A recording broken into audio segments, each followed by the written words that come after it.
If you think putting a portion of your paycheck into a savings account will eventually buy you a house, you've already lost the game. Look back a few decades. Our parents and grandparents routinely bought normal, single-family homes on standard incomes. They didn't need a side hustle or an advanced understanding of the stock market to make the math work. Today, you can earn twice what they made, save an aggressive percentage of your income, and mathematically, you drift further away from that exact same goal every single month. The hard truth is, you aren't doing anything wrong. You aren't lazy. The housing market no longer operates by the same rules your parents used. In the past, real estate was highly localized. Houses cost less, banks strictly regulated who they lent money to, and when a property went up for sale, you only competed with a handful of people in your zip code. Then the credit gates opened. Banks started approving long-term loans with minimal down payments, instantly flooding the market with thousands of newly financed buyers. At the exact same time, major financial institutions realized housing was a safe, appreciating asset.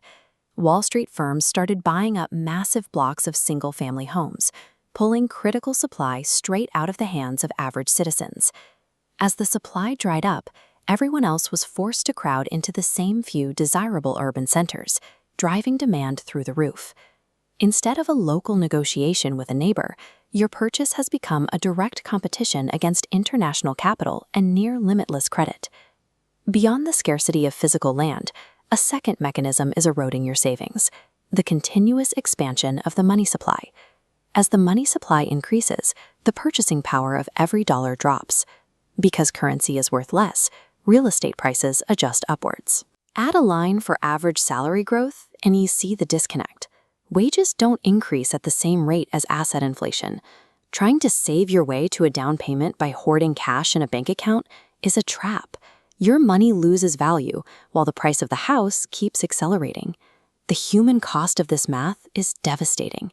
You skip vacations, cut back on your lifestyle, and save every spare cent for an entire decade. Then you finally check the real estate listings, only to find the entry price has jumped by another $100,000, wiping out half a decade of your discipline in a single market cycle. Let's say you actually win. You scrape together the down payment and close on the property. The final catch? A 30-year mortgage. This long-term loan structure is engineered for profit. Over 3 decades, the volume of interest you pay often eclipses the price of the home, funneling wealth straight to the lender. Even when you hold the deed, true ownership is often an illusion. You've taken on massive debt to become a reliable, long-term source of revenue for the bank. Look at this traditional sequence: study hard, get a safe job, save your cash, buy a house.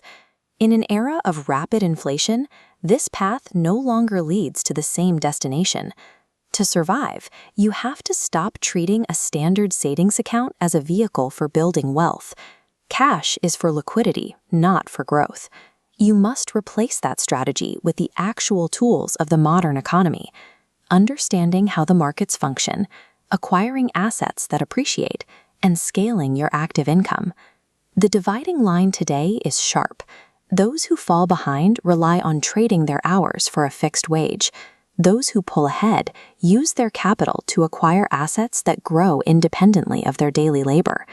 Millions of people will spend their lives exhausted, chasing a finish line that continuously speeds away. But now that you understand the mechanics of the game, you can stop running and start building actual wealth.